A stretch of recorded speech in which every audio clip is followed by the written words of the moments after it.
ದೆಹಲಿಯಲ್ಲಿ ಆಪ್ ಸರ್ಕಾರ ಕಳೆದ 10 ವರ್ಷದಲ್ಲಿ ಭ್ರಷ್ಟಾಚಾರದ ಕೂಪದಲ್ಲಿ ಮುಳುಗಿ ಕೇಜ್ರಿವಾಲ್ ಅವರು ಪ್ರಾರಂಭದಲ್ಲಿ ಬಂದಾಗ ವ್ಯಾಗನಾರ್ ಕಾರು, ಒಂದು ಮಫ್ಲರು, ನಿಮಿಷಕ್ಕೂ ಕೆಮ್ಮೋದು, ಒಂದು 2 ಬೆಡ್ರೂಮ್ ಇರುವಂಥ ಫ್ಲ್ಯಾಟು, ಈಗ ಶೇಷ್ ಮಹಲ್ ದೊಡ್ಡ ಅರಮನೆಯೇ ಕಟ್ಕೊಂಡಿದ್ದಾರೆ. 25 ರೂಮ್ಗಳಿದೆ ಅದರಲ್ಲಿ. ಕಾರು ಚೇಂಜು, ಎಸ್ಕಾಟು ಎಲ್ಲನೂ ಕೂಡ, ಅಂದರೆ ರಾಜರ ರೀತಿ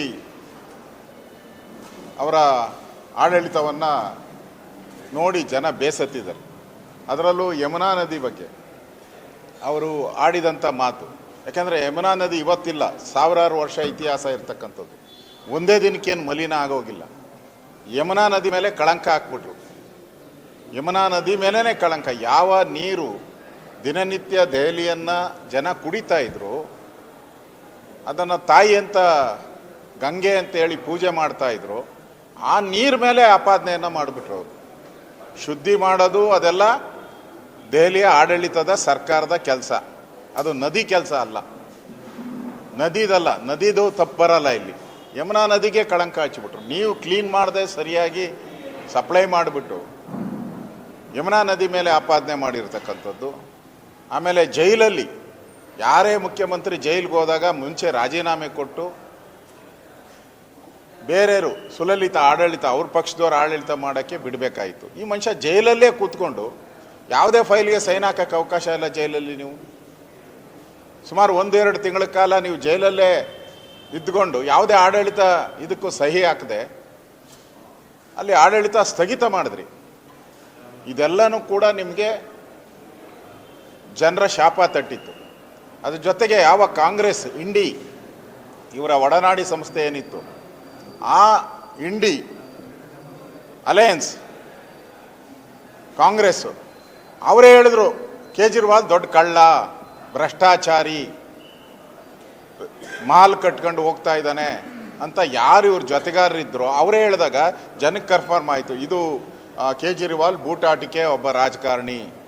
ಬಂದಾಗ ಮಳ್ಳಿ ಥರ ಬಂದ, ಹೋಗವ ಈಗ ಕಳ್ಳನ ಥರ ಆಗೋಗ್ಬಿಟ್ಟಿದ್ದಾನೆ, ಮಳ್ಳಿ ಥರ ಬಂದು ಕಳ್ಳನ ಥರ ಆಗೋಗ್ಬಿಟ್ಟಿದ್ದಾನೆ ಅಂತೇಳಿ ಕಾಂಗ್ರೆಸ್ ಅವರೇ ಆಪಾದನೆ ಮಾಡಿದ್ರು. ಇದೆಲ್ಲನೂ ಕೂಡ BJPನ ಗೆಲುವಿಗೆ ಒಂದು ದೊಡ್ಡ ಶಕ್ತಿ ಬಂದಿದೆ. ವಿಶೇಷವಾಗಿ ನರೇಂದ್ರ ಮೋದಿಯವರು, ಅವರ ವರ್ಚಸ್ಸು, ನರೇಂದ್ರ ಮೋದಿಯವರ ಆಡಳಿತ, ಇವೆಲ್ಲನೂ ಕೂಡ BJPಯ ಗೆಲುವಿಗೆ ಒಂದು ಶಕ್ತಿಯನ್ನು ತುಂಬಿದೆ. ಈ ಗೆಲುವು BJPಗೆ ಜನ ಕೊಟ್ಟಂಥ ಆಶೀರ್ವಾದ, ನರೇಂದ್ರ ಮೋದಿಯವರ ಆಡಳಿತ, ಕೇಂದ್ರ ಸರ್ಕಾರದ ಆಡಳಿತಕ್ಕೆ. ಮೊನ್ನೆ ತಾನೇ ಕುಂಭಮೇಳ ನಡೆಸಿದ್ದಾರೆ. ಕುಂಭಮೇಳದ ಒಂದು ಕ್ರೆಡಿಟ್ಟು ಸಹ ಈ ಒಂದು ಚುನಾವಣೆಯಲ್ಲಿ ಪ್ರಭಾವ ಬೀರಿದೆ. ಎಲ್ಲ ದೃಷ್ಟಿಯಿಂದನೂ ಜನ ಈ ಇಂಡಿ ಅಲಯನ್ಸನ್ನು ತಿರಸ್ಕಾರ ಮಾಡಿದ್ದಾರೆ. ಈಗ ಇಂಡಿ ಅಲಯನ್ಸು ಒಡೆದು ನುಚ್ಚು ನೂರಾಗ್ತಾ ಇದೆ. ಒಮರ್ ಅಬ್ದುಲ್ಲಾ ಅವರು ಕೂಡ ಇಂಡಿ ಕಾಂಗ್ರೆಸ್ ಬಗ್ಗೆ ಟೀಕೆಗಳನ್ನು ಮಾಡಿದ್ದಾರೆ. ಮಮತಾ ಬ್ಯಾನರ್ಜಿ ಟೀಕೆಯನ್ನು ಮಾಡಿದ್ದಾರೆ. ಈಗ ಅಖಿಲೇಶ್ ಯಾದವ್ ಇವರ ದುರಾಡಳಿತ, ಇವರ ವಂಶ ಪರಂಪರೆಯ ಆಡಳಿತ, ರಾಹುಲ್ ಗಾಂಧಿ, ಸೋನಿಯಾ ಗಾಂಧಿ, ಈಗ ಪ್ರಿಯಾಂಕಾ ಗಾಂಧಿನೂ ಸೇರ್ಕೊಂಬಿಟ್ರು. ಮೊದಲು ಇಬ್ಬರಿದ್ದರು ಒಂದು ಮನೆಯಲ್ಲಿ, ಒಂದೇ ಮನೆಯಲ್ಲಿ 3 ಜನ ಪಾರ್ಲಿಮೆಂಟ್ ಮೆಂಬರು. ದೇಶದ ಇತಿಹಾಸದಲ್ಲಿ ಆ ಥರದ್ದು ಯಾರೂ ನೋಡೋಕ್ಕೆ ಸಾಧ್ಯನೇ ಇಲ್ಲ. ಆ ಥರದ ಒಂದು ಸ್ವೇಚ್ಛಾಚಾರದ ಕಾಂಗ್ರೆಸ್ ಆಡಳಿತ. ಕಾಂಗ್ರೆಸ್ಗೂ ಕೂಡ ಒಂದೇ ಒಂದು ಅಂಕಿ ಏನೋ ಸಿಕ್ಕದಂಗಿದೆ ಇನ್ನೂ. ಅದು ಗ್ಯಾರಂಟಿ ಇಲ್ಲ, ಅದು ಗ್ಯಾರಂಟಿ ಇಲ್ಲ, ಅದು 0 ಆಗ್ತಾ ಇದೆ. ಬೆಳಗ್ಗೆ 1 ಇತ್ತು, ಈಗ 0 ಆಗಿದೆ. ಅಂದರೆ ದೇಶದ ಜನರ ಭಾವನೆ ನರೇಂದ್ರ ಮೋದಿಯವರ ಆಡಳಿತಕ್ಕೆ ಮೆಚ್ಚುಗೆಯನ್ನು ಕೊಟ್ಟಿದ್ದಾರೆ. ನರೇಂದ್ರ ಮೋದಿ ಅವರ ಸ್ವಂತಕ್ಕೋಸ್ಕರ ಏನು ಮಾಡ್ತಾ ಇಲ್ಲ, ದೇಶಕ್ಕೋಸ್ಕರ ಮಾಡ್ತಾ ಇದ್ದಾರೆ. ಇವರೆಲ್ಲರೂ ಕೂಡ ಸೋನಿಯಾ ಗಾಂಧಿ, ರಾಹುಲ್ ಗಾಂಧಿ ಅವರೆಲ್ಲ ಕುಟುಂಬಕ್ಕೋಸ್ಕರ ಮಾಡ್ತಾ ಇದ್ದಾರೆ ಅನ್ನೋದು ಜಗಜ್ಜಾಹೀರಾತಾಗಿದೆ. ಈ ದೆಹಲಿಯ ಜನತೆಗೆ, ವೋಟ್ ಮಾಡಿದಂಥ ದೆಹಲಿಯ ನಾಗರಿಕರಿಗೆ ಅಭಿನಂದನೆಗಳನ್ನು ಸಲ್ಲಿಸ್ತಾ ಇದ್ದೀನಿ. ಅದೇ ರೀತಿ ನಮ್ಮ ಕೇಂದ್ರದ ನಾಯಕರಾದಂಥ ಅಮಿತ್ ಶಾ ಅವರಿಗೆ, ನಡ್ಡಾ ಅವರಿಗೆ, BJPಯ ದೆಹಲಿ ಘಟಕದ ಅಧ್ಯಕ್ಷರಿಗೆ ನನ್ನ ಅಭಿನಂದನೆಗಳನ್ನು ತಿಳಿಸ್ತಾ ಇದ್ದೀನಿ.